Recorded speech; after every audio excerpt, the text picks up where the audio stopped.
update. Season 1 reveal, gameplay preview, and ranked resets. Dev update League of Legends. That's the best title I've ever heard in my life. Quality, 1080. Let's go. Hey folks, I'm Andre, also known as Medler. Hi, I'm Andre. Paul, also known as Pabro. Hi. We're back with the final dev update of 2024. Final. Today is November 8th. We just wanted to give you a warning. We will be talking about Arcane spoilers in our first section. I know. So if you haven't finished the finale, skip to Don't the be the time on jinx the kid. screen. Okay, don't skip, disclaimer out of guys. the way. Let's take a moment to talk about Arcane. It's been such an amazing journey to watch the story play out. I And agree. like many of you, we're sad it's over. But don't worry, we do still have a few more things in store on the game side. When we got started on Season 1, we got to watch the champions in Arcane live out stories we'd already seen or knew a little bit of. Or in some cases, we got to really flesh out the backstory of some older champions. With Season 1, Caitlyn received a visual update to better align the game and the show. And for Season 2, we're doing something similar for Victor. And tomorrow, you'll Nice. see his update hit PBE. We're not killing a Gangplank and disabling him because he's dead. Well, hold on. I think you're onto something with killing Gangplank and other characters. Oh, I remember when they killed him. Killed Christopher, yes. Yeah, they killed Gangplank. Like, what season was it? You could have played Gangplank for a week. Okay. Anyway, we wanted to better represent his evolved, powered-up form we saw in Arcane, and the personality that goes along with it. Victor's update is primarily focused on updating his visuals, audio, and backstory. We want to showcase the striking evolution and changes you just saw him go through in the show. So we're going to keep the gameplay you know and love, with a slight change to his ultimate. The ult will still function largely the way it does now, but it'll get bigger with every kill until the ult is over. We wanted to mirror the How do you dodge that? Look at Victor, it looks so good. feeling from Arcane, where he manifests a massive, growing storm that consumes Oh my everything around him. god. We also I can't wait to see a pentakill with that. Holy shit. updated all of Victor's skins. We do want to point out that because of the updates to Prototype Victor, his price will be increasing from 520 RP to 750 RP. So if you want to get him at the cheaper price, make sure you get it before his updates go live. Cool. All right? That's it for the Arcane spoilers. So right now, we'll hand things over to Steph and Chad to talk about seasons. Okay. Hey everyone, I'm Chad, Hi. aka McIver. I'm the seasons lead on League of Legends. And I'm Steph, aka 100 Piece Nuggets, or the cosmetics lead. In the last dev update, Medler and Pabra mentioned we're introducing thematic seasons. So today, we're here to talk more about what a season is, what to expect with the theme, and what the experience is going to be like both on and off the Rift. Over the years, we fleshed out the world and regions of Runeterra, as well as various alternate universes like Star Guardian, High Noon, or Dark Ooh, Stargard Jinx. Oh yes, that's good. Yes, that's so good. Big W. Star. We've highlighted these worlds in moments like summer events or narrative drops around champion releases. Now we want to take that immersion further with our new seasons. So next year, we're going to have 3 seasons, each around 8 patches long. Okay, thank God. So how do you call them? Like right now, before the splits were introduced, we had season 10, which is 2020. Season 11, 2031, sorry, right? 1 year, 1 season. And they introduced splits. And then it became season 14, split 1, season 14, split 2, season 14, split 3. And what did they change during those splits? They made some item changing and that's it. So having this instead is better. But do you have season 1 2025, season 2 2020? How do you even call them? Act 1, Act 2, what the hell? How do you call them? I don't know. Where we're going to follow champions around different regions of Runeterra. Each one is going to have its own theme, but we're going to have an overarching narrative that connects them throughout 2025. Okay, but yeah, I just want to see differences between seasons. Not just, we remove mythics. We make this item cheaper and we rework Yuntal and then we do that. And then Infinity Edge costs as much as Rabadon, you need to sell kidney and it's like, boom, that's split 3. Enjoy.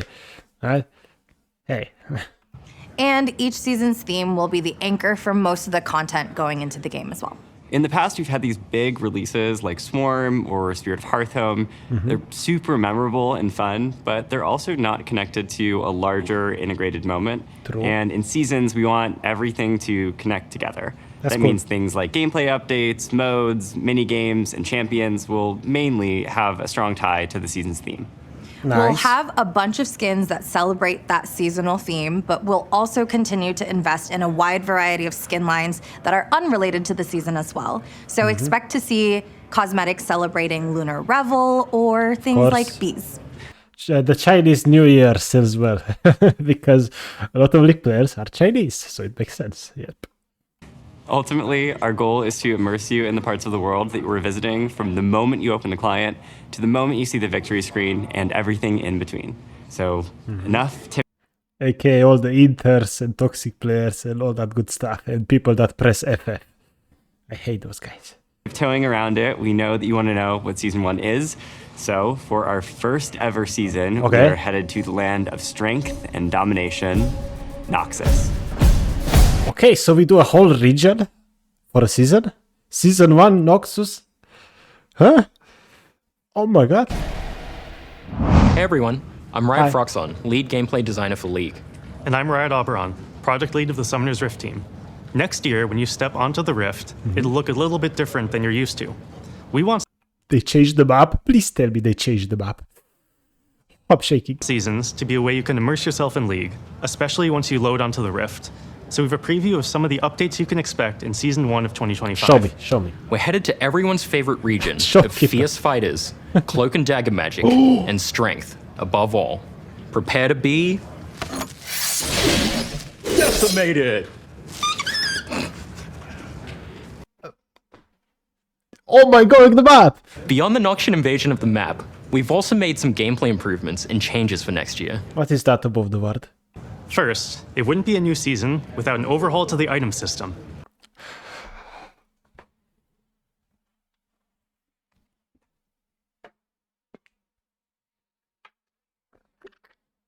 Can we have a split? Can we have a couple months without any item changes? Why do you need to change items every... Oh my god, can we please balance the items once and then change the game, not the items? Just kidding.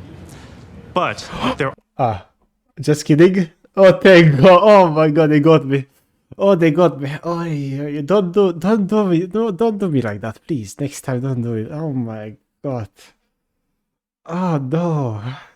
How dare you? I'm never gonna forgive you for this. You gave me a heart attack. Oh my god. There are some Noxian-themed boot upgrades, but it's not as simple as picking them up from the shop. In fact, they come along with a new mechanic, Feats of Strength. There are 3 objectives that your team can claim throughout the game. First Blood, First Tower, and first 3 epic jungle monsters. Okay. If your team is the first to complete 2 of these 3 objectives, so for example, First Blood and First Tower, your Tier 2 boots will transform into new versions with slightly better stats. Okay. You'll also get access to powerful Noxus-themed boots, which you can purchase as a final upgrade. Do they give me attack speed? Or what? We want Feats of Strength to celebrate early game successes without immediately snowballing the game out of control. We're experimenting with... Thank god. People need to understand that until your Nexus blows up, you never have. You can play the game, you can win. No, you have Jinx in your team, play the game. with different types of power progression to see how it feels for a reward in the early game to open up more choices in the late game. Okay. We're also introducing Nexus turret respawning. Oh my god, really? Incredibly frustrating experience is just winning a late game teamfight only to lose your Nexus turrets. You kept the game alive, but at what cost? True. Now You can get banned because you have to worry about your base. It's so annoying. It happens so often. it feels like your team is doomed to hang around in your base for another 200 years, babysitting an open Nexus. To give your team a better chance at coming back from these situations, your Nexus turrets will now respawn after a set time once they're My destroyed. god, that turret looks so cool. But I want turrets to change as well, you know? I remember when base turrets used to have lasers. There used to be lasers. That was so cool. I don't remember the season 8 maybe. That was so cool in my opinion. But now they removed it. I really like the lasers. I want something new on turrets as well. Now, your team can rally for an epic comeback without having to worry about a backdoor casting. Wait, is this expected? The turret respawns. Lol. We're also adding some new minor runes to rebalance some of the vision-related options in the domination tree. Sixth Sense, 6 cents. Grizzly Memento, and Deep Ward. Hey. Is that ward Does it have 4 HP? Jill is happy. and Deep Ward. What does it have for each? I don't understand. Cool, whatever.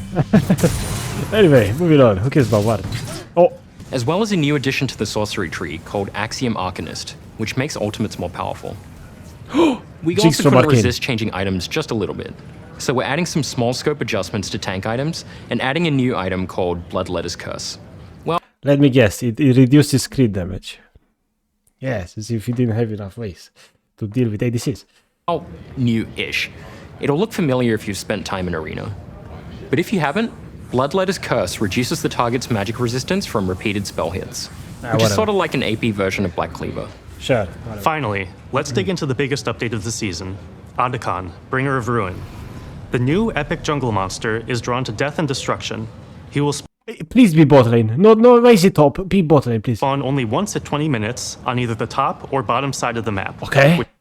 But it's 20 minutes. I want this before Void Grasp. Whichever side has seen the most champion damage and kills by 14 minutes. Okay. To signal where he'll make his entrance, Adakon's arena will spawn, adding new permanent walls to that side of the map. Adakon's dark influence will also cause blood roses to grow periodically in the areas where champions have been killed. Okay, but what if this guy is alive and Baron is alive at the same time?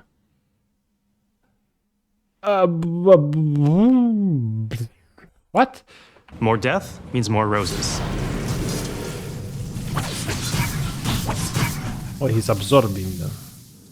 Blood roses drop bloody petals for your entire team, which stack any number of times and last through the entire game. Bloody petals? So it's not useless like those infernal cinders you get from the infernal soul. Like it's infernal rift. For each petal collected, your whole team gains a small experience and power boost. So if you see one, grab it. So it's the entire team. I like that. So if you have like a bard running around collecting Pokemons, it's actually doing an amazing job. That's so good. So nice. Adakon has two forms, Ruinous and Voracious. Okay. Higher What is this beast? Like Noxus. He's like a beast of Noxus, I guess, right? action games spawn Ruinous Adakon, who you might want to fight up close and personal to avoid his constricting rings of damage, which creates Whoa. the perfect chance for an ace and a steal. Killing Ruinous Adakon grants bloody petals to the team who kills him and spawns a grove of blood roses in the area for anyone to collect. Voracious Adakon spawns in lower action games. Oh, that's interesting. Does less damage to his enemies, but as his name implies, is hungrier. As his health gets lower, he gets an increasingly more powerful drain ability based on missing health. Oh my bro, we are gonna get aced by this beast. Oh no. Oh no. The team who takes down Voracious Adakon gets a one-time rebirth buff, similar to Guardian Angel. So now you really have a reason to force that team fight. Oh. GA for the entire team? What the hell? We're introducing Adakon for a couple of reasons. First, unless you're T1, a 20-minute Baron is pretty tough to get. So we're moving Baron's spawn back to 25 minutes and providing... Yeah, I really agree. Like, better than 20 minutes. I don't know, happens maybe one in, I don't know how many games, 50 games, depends. Like, you don't really see Baron 20 minutes. Nobody does that. Nah, no way. Right? So, 25 minutes Baron? Yeah, sure. I'm okay with that. I think that's good. Sure, yeah. another mid-game macro option in the form of Adakon. Second, based on how Adakon plays out each game, we hope to see more different and interesting game states in both mid and late game. And we feel that designing an objective whose spawn location, form, and rewards are decided by how you play should make each game of League feel more varied. That's true, right? Because right now it's like, oh, these Drake spawns or like barrel spawns, we need to place vision there ahead of time and stuff. It's like, now it's different every game, which is better, I would say, for sure. Less stale. Our goal is for every gameplay change to make League better. As we move to seasons, this remains the same, so these changes were designed for the long term. That said, Wait, what I realized, if barrel spawns at 25 minutes, it means Herald still spawns at 14, and you can do Herald at like 20 something minutes. He doesn't despawn before 20 again. He despawns only before 25, so Herald sits there longer, I guess. that said, we'll keep an eye on how they're landing and make adjustments if needed. But for now, Adakon and all the other updates are here to stay for good. We can't wait to see how these go as you start your climbs next year. As part of building seasons, we took a look at how rewards would be part of the overall seasonal experience. That led us to updating our reward systems. That means things like event passes, champion mastery, honor rewards, etc. You'd better give more stuff to, for free, because you have such expensive skins that many people buy. So just reward the free-to-play players that don't really have money to afford anything. Give them more stuff. It's not gonna hurt you. You have whales. You already have whales spending $250 on a skin. And $500 like the faker skin. It's like, you only need those to keep the game alive. Just give free players, just give them stuff. They deserve it. They play your game every day. They deserve it, right? We felt that this was a great time to address some problems that have built up. We're going to dive into those details, so bear with us. And make the battle pass better. Or something. And if you're introducing the Sanctum next patch, with all the $250 gacha skins, right? Make sure every player gets one of those pools for free. So you can get a super amazing skin for free, like once every few years maybe. And if you buy a pass, you get like 3 of those, something like that. That would be so cool if they did that. That would be amazing. I don't know if they're going to do it or not. First, over the years, these systems have become needlessly complex. With an excessive number of currencies, unnecessary steps to craft and claim rewards, overlapping loot types, we could go on. Yeah, sure. Being given some key fragments that you have to then craft into a key that you pair with a chest, that you open up to get another key in a chest and some essence that you open up to get a skin shard that you pair with some orange essence or reroll to eventually get a random skin. That sort of level of unnecessary complexity going on. Secondly, sure. I feel like everything should be you pay money, you get skin. Done. That's it. Or you get skin for free because we like you. And that's it. I hate the extra currencies and steps. I really hate those in games.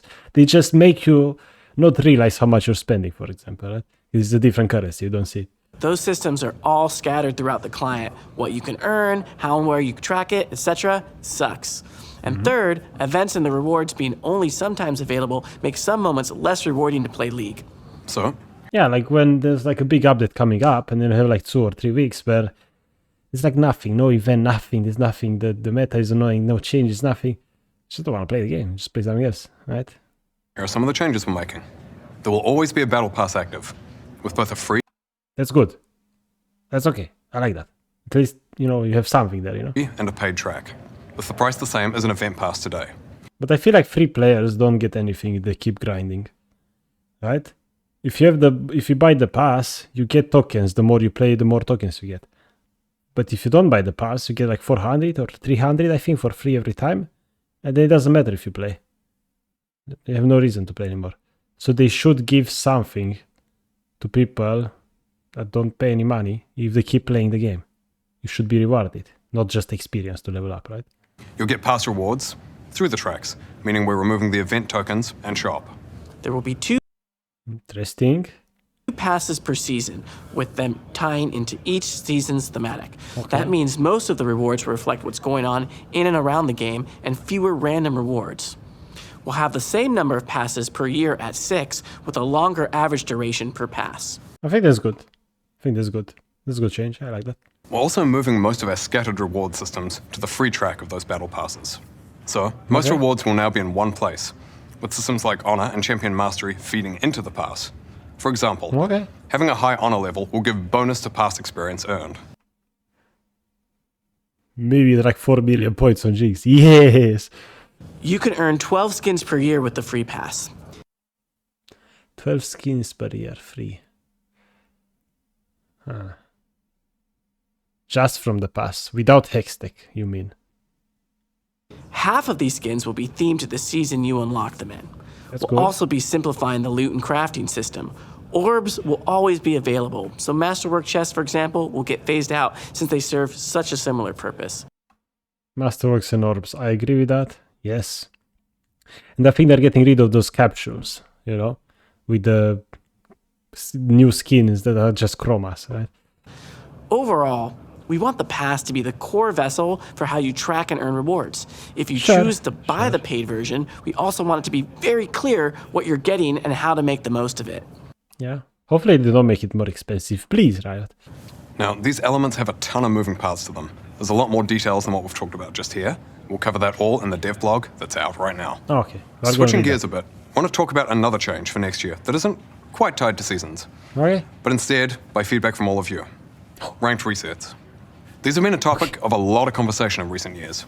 Oh, yeah, let me tell you about this for a second.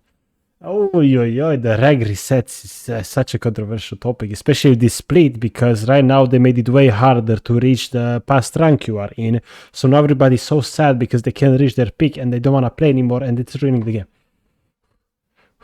Okay, anyway. Particularly when it comes to feelings around how often you want to restart your climbs, how fast a climb should be, what feels rewarding versus what feels like a grind, etc. And looking back, we don't think 12 resets a year has been the right call for League. So, we're moving to 6 per year. No, look at his face, he's lying.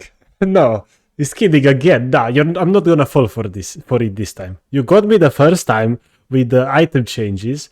I will not fall for it this time. No. Okay, just kidding. Please, put down the pitchforks. Aha, I got you. We're going back to one large reset at the start of each year, with no additional resets during the year. Oh, really? But what does that mean? One reset per year? So you're telling me to get Challenger now, you need like 3000 LP? How are you going to fix that problem? Above Master, tell me. I'm interested. We'll see, I guess. We'll see. I guess not many people have the issue, so they don't care. Rank system tuning in terms of the size of the January reset, the number of the games to climb on average, and other systems will be similar to the numbers we used back in 2022 and before. Okay. That said, there will still be 3 Victoria skins you can earn, one for Nice. each season. If Nice. you want to earn each skin, you will need to win 15 ranked games during that season. Win 15? That's it? That's pretty good. I would say that's fair. Yeah. Again, though, neither your visible rank nor your MMR will reset except in January. Next up, we Okay, sure. Okay, that's fine. Sure. Cool. want to chat about a potential replacement for quick play that we'll be trying in some regions. Quick play not okay? You want to replace it already? It's called Swift Play, and it's meant to be Swift play, okay, sure. a lower stakes experience than Summoner's Rift, Alright. though with more strategic elements than you'd find in, for example, So you know how in game modes, the game is sped up, it's accelerated. You get more XP, more gold per second and stuff. I think that's what they'll do as well, right? I think it makes sense. I like that. I actually like that. ARAM. You'll still have the same core elements that you'd expect to find in a game of Summoner's Rift. You know, farming, snowballing, team fighting for objectives, etc. But with added changes to keep all players more competitive, like ramping gold and XP as the game goes on. That's good. Those changes won't make it so you can suddenly jump ahead of your opponent if you're 0 and 10, but they will make it so that even if you're down, you're never completely out of the game. The fact that Swift Play is also less punishing when behind should also make the mode ideal for those of you looking to play with friends you wouldn't be willing to put your LP on the line for. As mentioned, Swift Play will be rolling out in January to replace Quick Play in select regions. So we hope you'll give it a try and let us know what you think when it hits live. Select regions, but why select regions only? You could just test it everywhere. If it's not good, then just don't put it again, and that's it. You know, you could just keep quick play and swift play on at the same time. I don't think maybe that's a problem behind the scenes. I don't know. We also have a blog dropping today with more details, so be sure to check that out. Okay. And last, but hopefully not least, we've got some changes coming to the practice tool. Over the years, Alright. you've told us that it's a useful but somewhat limited way to get better at League. The most common desire we've seen people bring up is to practice with other players, whether it's in one-on-one duels with a friend or on a full teamfight drill with a pre-made team. Yes, and if you want to change your runes, want to change your champion, you don't need to remake the whole game. That would be cool. I like that. Practice Tool wasn't built with multiplayer in mind. And we've had some cautions about how League could be a lot less fun if the optimal way to get better is to spend almost all your time in Practice Tool rather than playing real games. But we do think we've likely been too cautious here. So we're going to be giving multiplayer Practice Tool a try. You should see that on the PBE soon. It's an experimental feature, and we'll probably encounter an interesting range of bugs. That said though, we're looking into whether we can ship it as part of season start in January. And if that's not on track, we'll give you an update as to where it's up to. Fair. Thank you. I like that. Before we wrap up, one last seasons thing. Okay. We'll be changing up how we name patches to match seasons. So instead Okay, that's interesting. Instead of patch 15.1 coming out in January, it'll be patch 25.s1.1, calling out the year, season, and patch number. Okay, 25.season1.1, patch 1. 25 is the year. Yeah, it's better because right now you have season 14 in 2024. Yeah, it's not great. So season 25, or not season 25, sorry, 25.season1. That one. I like that. I think that's good. I like this change. Yeah, sure. Season 2 will then kick off in patch 25.s2.1. Yeah. You get the idea. Sure. Yeah, okay. How many patches per season though? If it's every 2 weeks, I guess it's similar. Okay. Okay, that is it from us today. The next time you hear from us will be in January, at the start of the season. We'll be back then to share some extra stuff that'll come out later in Season 1. We do want to acknowledge, though, that we've covered most of the big changes that you'll see day 1 next year. Okay. That said, still got a few surprises left. And of course, we'll have the cinematic to kick things off. To no one's surprise, we can confirm that it's also going to focus a lot on Noxus and Noxian champions, but that's all we can share for now. Okay, because they announced the cinematic, it means they are proud of it. So it has to be good. It has to be good then. Okay, thank you. We hope you all have a great December, great holiday season, and a happy new year. Thank you. Where's my Thanks jinx so much for skin, everything, and we'll talk to you again soon. Bye. Bye-bye. Well, damn. Next year looking good. I think we're eating good next year.